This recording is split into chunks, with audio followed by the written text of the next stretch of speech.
सांज करून आभाळ जास्तच भरून आलं म्हणून ती परत जायला निघाली. 5-6 दिवस पावसानं चांगलाच सूर धरला होता. आज सकाळपासनं जरा थेंब अधनंमधनं तुटल्यागत वाटत होता. भाजीपाल्याला आल्यापासनं पावसाचा चिटका तसा होताच. अंगावरचं फाटकं पोतं तसं पुरेसं नव्हतं. तिच्या उंचीमुळे ते कमरेपर्यंतच कसंबसं यायचं. खाली पोटऱ्यानी गुडघ्यांचा वरचा बराच भाग पावसानं भिजून जात होता. जुनेर कमरेखाली वीत दिडवीत येत होतं.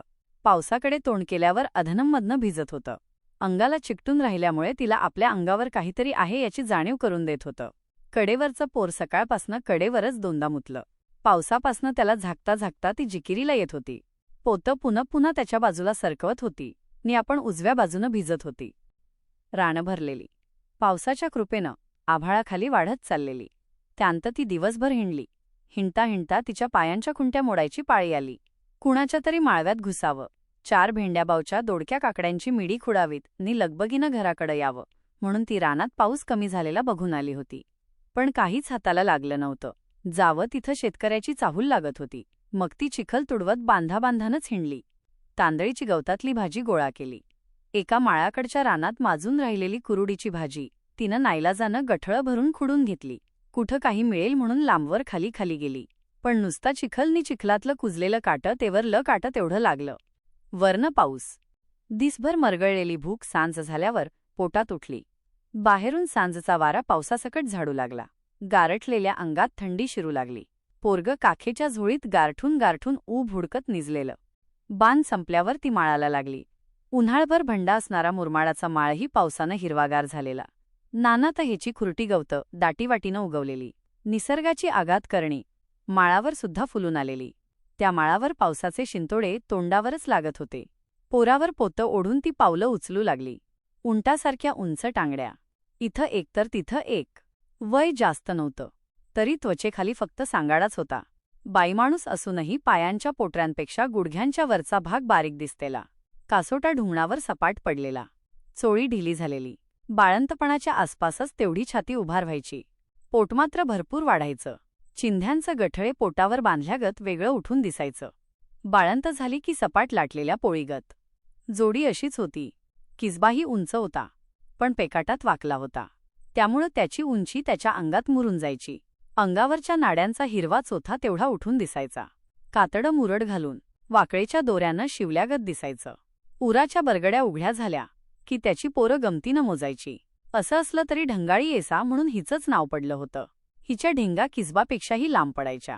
हिच्या चालण्यावरनं निदान तसं वाटायचं. उंची जाणवायची. गावातली माणसं गमतीनं म्हणायची, गरीबा घरची आढमेढ हाय. तेवढाच किसबाला आधार. पावसाळ्यात आढं मोडून घर खाली आलं असं व्हायला न ग. माळ लागला तशी ती लगालगा चालू लागली. चिखलानं पेंडाळलेले पाय माळाच्या घट्ट खडीला भराभरा उचलायला येऊ लागले. पाय उचलता उचलताच तिच्या पायांचा चिखलही सुटू लागला. खाली पडू लागला. पाय हलके हलके होत चालले. माळ संपला की पुन्हा हिरवी शेतं. मग एक पांद. मग लगेच गाव. माळावरनं तिला गावातली घरं दिसू लागली.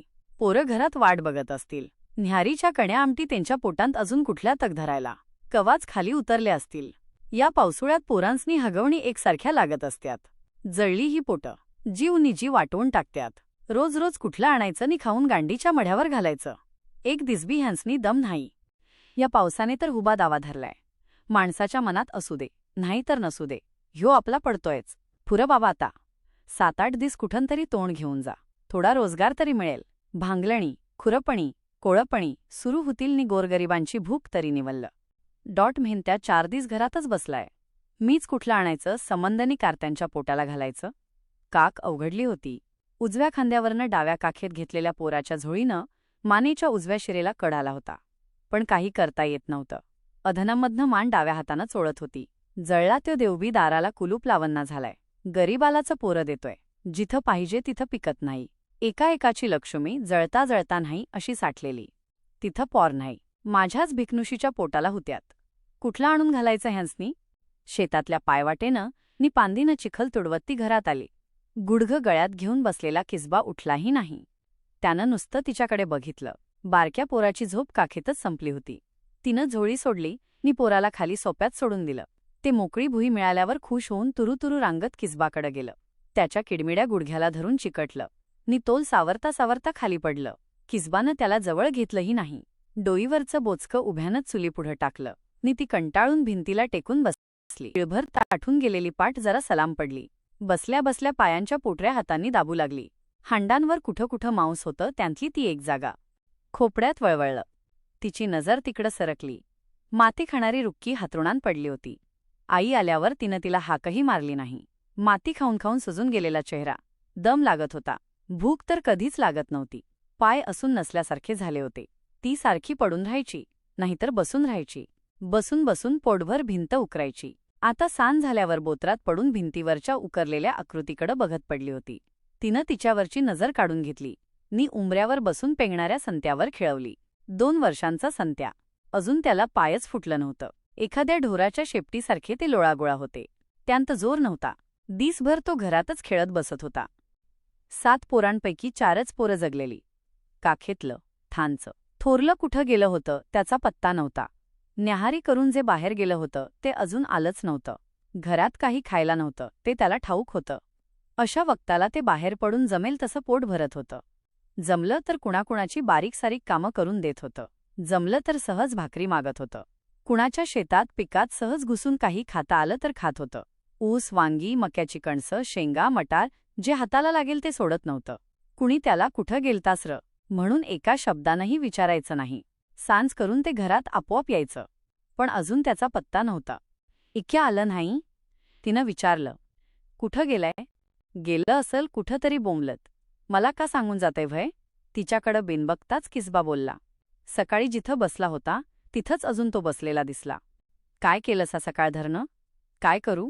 त्यानं त्याच सुरात उलट तिला विचारलं. दिसभर कुठं गेला नाहीसा? कुठं जाऊ?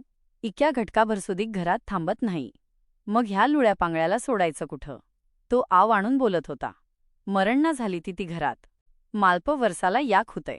2-3 गेली गुवाच्या गवऱ्यावळत तशी ही बी गेली असती. काय बिघडलं नसतं. तो क्षणभर गप्प बसला. मान गुडघ्यावरनं उचलून बघू लागला. धुंकी आत गिळताना मानेचा अंगठ्या एवढा घाटावरखाली सरकला. पोरांच्या जीवावर घर उघडच ठेवून जाऊ. मला असली निमित्त नका सांगू. घरात सोनरूपं पुरून ठेवल्यागत घुंगंत मान घालून गांडीला वाळवी लागूस्तवर एका ऐद्यागत बसायला पाहिजे नुसतं. कुठलं आणून घालू तरी मी तुला? ह्या दिसांत पोरांच्या पोटाला घालायचं काय मी एकटीनं? काढून ठेवताना गॉड वाटतंय नी, त्यांच्यासाठी राबताना कडू वाटतंय व्हय. ती चिडली. बोलता बोलता एकेरीवर आली. गतकाळे, उगच तोंडाला येईल ते बडबडू नको. काम हाय काय ह्या गावात? त्याचीही हाडं उभार झाली. काम नाही तर भीक मागून आण. मला सांगू नकोस. घरात बसून हातोस. का तुझा हातपाय लुळं झाल्यात? आणि मला 2ला 4 फुटल्यात. रोजगार असला म्हणजे मी काय घरात बसतोय काय, रांड? का उगच वाटेल तसं बोलतीस? सोडती काय? पोरांच्या पोटात काटं भराय आलं असतं म्हणजे मग गप बसली असती. काय घालू रातच्याला त्यांसनी? मरू द्यात की तिकडं.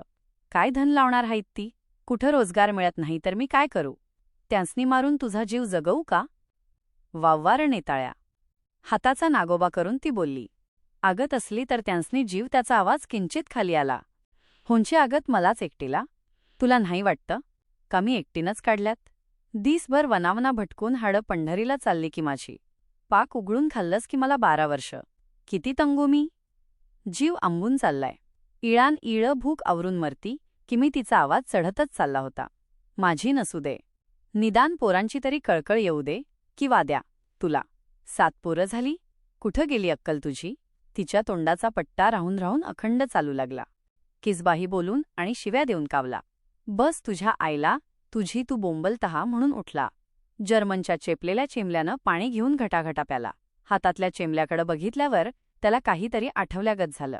ते तसंच धोत्रात घेऊन तो उठला. खोपड्यात पडलेल्या पटक्याच्या चिंध्या डोसक्याला गुंडाळून त्यानं खेटरं पायांत सरकवली. दोन्हींचंही अंगठं तुटलं होतं, तरी ती तो ओढत होता. पण सकाळी परसाकडं जाताना एका खेटराचा धुरीचा सगळा कानच तुटून गेला होता. ते त्याच्या लक्षात आलं. खेटरं तशीच टाकून तो बाहेर पडला. किनीट पडली होती. बाहेर रस्त्यावर पाण्याचे डमक साचलं होतं. चिखल पातळ होऊन सगळीकडे पसरला होता. अनवाणी पाय ओढत तो त्यातनं चालला. कुठं जायचं हे त्यालाही ठाऊक नव्हतं. चालत राहिला. सकाळपासनं घरात निजल्यामुळं त्याला बरं वाटत होतं. निजलं म्हणजे भूक लागत नाही. निदान निजनच्या गुंगीत ती ध्यानात येत नाही. काम नसलेल्या दिवशी पडून राहायचा त्याचा नेम. तरीही आज भूक लागली होती. चालताना ते त्याच्या ध्यानात आलं. सकाळी कण्या आमटीची न्याहारी केली होती. तेवढ्यावरच दिवस गेला होता. रात झाली याचा आनंद त्याला झालेला. आजचा दिस पार पडला याचं मनात सुख. पण बायकोनं सांचं येऊन मध्येच घाण केली नि सगळा त्याचा दिस बिघडून टाकला. कुठं जायचं आता? कालच सगळा दिस गावभर हिंडून कुठं काम मिळतंय का ते बघितलं. ह्या पावसाळ्यात जे ते आपापलं घर धरून पाऊस जायची वाट बघत बसलंय. दिस कडसारीचं. जेच्या त्याच्या घरातली धान्याची पोती झडत चालल्यात. कैकांच्या घरातली कवाच मोकळी झाल्यात. रेशन आणायला पैसा बघीन म्हटलं तरी मिळत नाही. कोण हातावर हगणार आमच्या ह्या दिसांत? रोजगार नाही नि पैसा बी नाही. उसनं द्यायला धान्य बी कुणाजवळ नाही. असलं तरी कुणी द्यायला बी तयार नाही. तसल्यात 4 पोरं जगलेली. दोघांनी राबून होंची तोंड कशी बंद करायची? तालेवाराला सुदीक ते करता येणार नाही. मी तर रोजगारी माणूस. अंगात न जीव ना बळ, तरी मरुस्तर राबतोय. मिळल तो रोजगार करतोय. पुन्हा ही रांड अशी भांडती. सगळी आगत का हिलाच असल? मला काय बी काळजी नसल ह्या पोरांची. भाऊ अण्णाच्या दुकानाची एक फळी त्याला उघडी दिसली. कंदिलाच्या उजेडात धान्याची उघडी पोती तोंड आल करून बसली होती. बारक्या पत्री डब्यांच्या एका बाजूच्या काचांतून आतल्या रंगीत गोळ्या, चणे, चिरमुरे त्याला दिसत होते. पण भाऊ अण्णाच्या दुकानाची फळी चढून काहीच उपयोग नाही. कालच त्याला फळीवर जाऊन विचारलं होतं. भाऊ अण्णानं त्याला उधार द्यायचं कधीच बंद केलेलं. उद्या लगेच पैसे देतो, तो बोलायचं म्हणून पैशांचं बोलला होता. मग उद्याच ये. एक दिवस काढ कसा तरी. आज बायका पोरं उपाशी हाईत अण्णा. तेला मी काय करू? आजचं पैसे उद्या देऊन उद्या उपाशी हाण्यापेक्षा आजच्यालाच उपाशी न्हावा, म्हणजे रीतसर व्यवहार होईल. अण्णानं व्यवहार सांगितला होता. न बोलताच त्यानं फळीवरनं माघार घेतली होती. आज तर बिनपैशाचं गेल्यावर अण्णा हुबाबी नाव देणार नाही. खोटं बोलतोस म्हणून हाकलून देईल. त्यानं खिशात हात घातला. फडक्याच्या चिंधीची पैएवढी गाठ त्याच्या हाताला लागली. त्यात 2 रुपयांचा $1 25 पैशांची 3 नाणी होती. ती चाचपत क्षणभर थांबला. त्याचं फारसं काही येणार नाही याची खात्री झाल्यावर तसाच चिखल तुडवत गारठलेल्या पायांनी पुढे सरकला. धनगरांच्या घरातनं मिणमिणत्या चिमण्या दिसत होत्या. बाहेर पावसाचा शिंतोडासारखा पडत होता. वळचणींनाही कोरडी जागा नव्हती, म्हणून धनगरांची शेरडं मेंढरं आत गेलेली. उसकी क्षणभर निराशा झाली. संधी साधून त्यानं काळोखात 2-3दा शेरडांची धार काढून नेली होती. आज एकही शेरडू बाहेर नव्हतं. दूध असलं की मग गूळ कुठला तरी आणून घरातल्या वाळवलेल्या पावडरीचा चहा सगळ्यांसाठी करता येतो. तेवढीच पोरांची पोटं नीज लागूपतोर थंड होत्यात. नीज लागल्यावर मग रातचं मधीच उठून कोण जेवायला मागतंय? आणि मागितलं तरी सकाळनं म्हणा येतंय. चेंबलं चाचपून तो तसाच हळूहळू जोगतिणीच्या घरापासनं कदमाच्या फरशीकडे चालला. कदमाच्या रिकाम्या फरशीवर त्याची नजर गेली. गल्लीतली पोरं त्या फरशीवर नव्हती. का नव्हती? काही कळत नव्हतं. कदाचित पावसाचाही परिणाम असावा. एरवी पोरं बसायची नि डफ तुणतुण्यावर भेदीक गाणं म्हणायची सवय करायची. घरात वैतागून बाहेर पडलेल्या किसबाचा तिथं बराच वेळ गेला असता. भूक विसरल्यागत झालं असतं. बऱ्याच वेळानं पोरं कंटाळल्यावर तो घराकडं जाऊन हातरुणात सकाळची वाट बघत शिरला असता. घटकाभर त्यानं इकडं तिकडं बघितलं. सारं सामसुमच दिसलं. मारुतीच्या देवळात जाऊन घटकाभर माणसांबरोबर चकाट्या पिटाव्यात असं त्याला वाटलं. मारुतीच्या देवळातही कोण नव्हतं. माणसं कशी पावसानं नि झडणाऱ्या वाऱ्याच्या थंडीनं घरात हातरुणाच्या नि चुलीच्या उबीला आपापल्याला घेऊन बसली होती. देऊळ रिकामंच. मारुतीचं मोठमोठं डोळं त्या रिकाम्या देवळाकडं आश्चर्यचकित होऊन स्थिर झाल्यासारखं वाटलं. किसबाचं डोळंही तसंच झालं.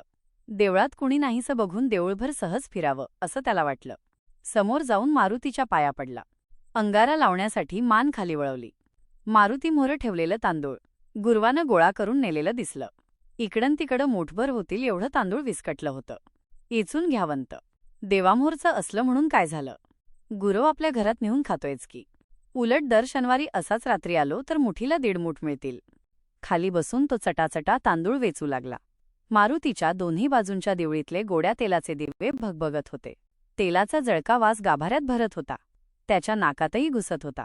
तांदूळ वेचून धोत्राच्या शेवटात बांधल्यावर त्याची नजर दिव्याकडं वळली. त्यानं हळूच दोन्ही दिव्यांत डोकावून पाहिलं. नुसत्या तेलात भिजलेल्या वाती चुरचुरत जळत होत्या.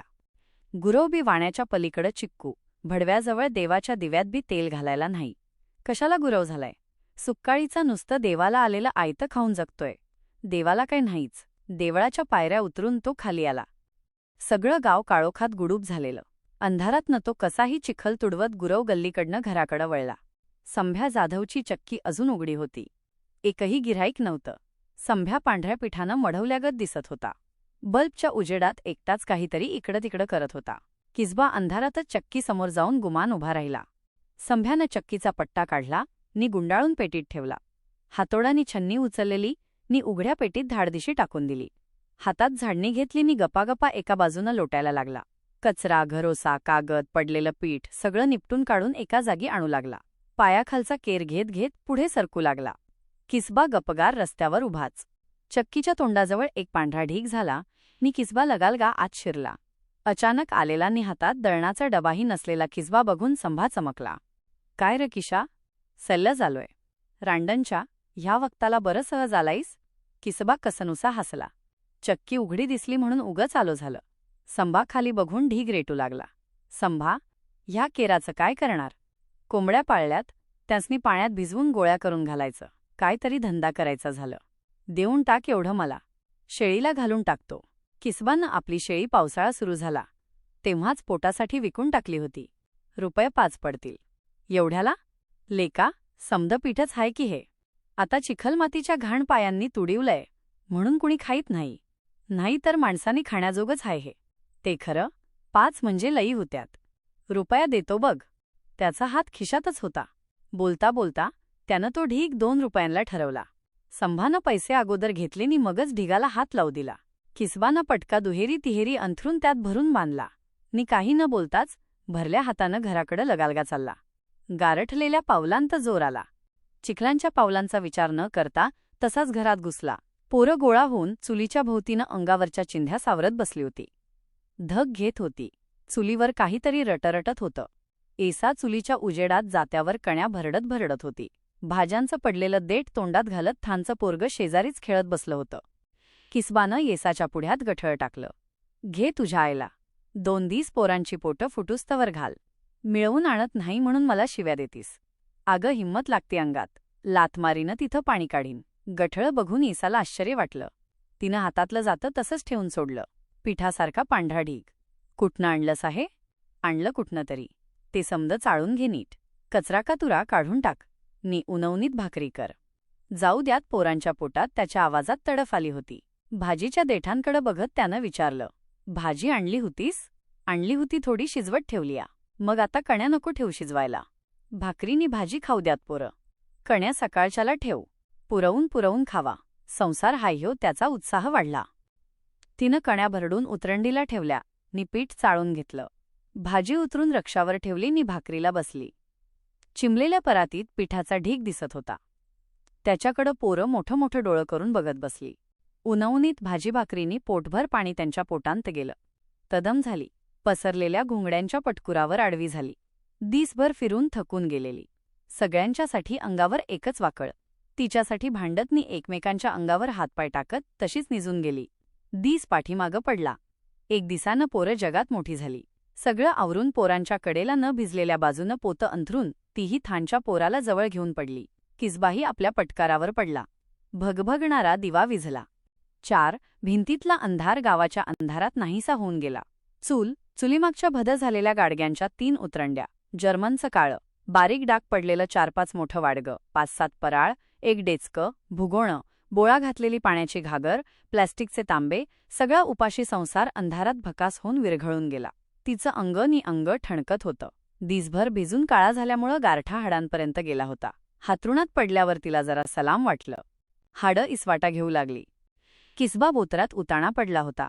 अंधार होता तरी त्याचे डोळे उघडेच. अंगावर काहीच नव्हतं. एरवी पटका 2 पदरी करून अंथरत होता नि घोंगडं पांघरून घेत होता.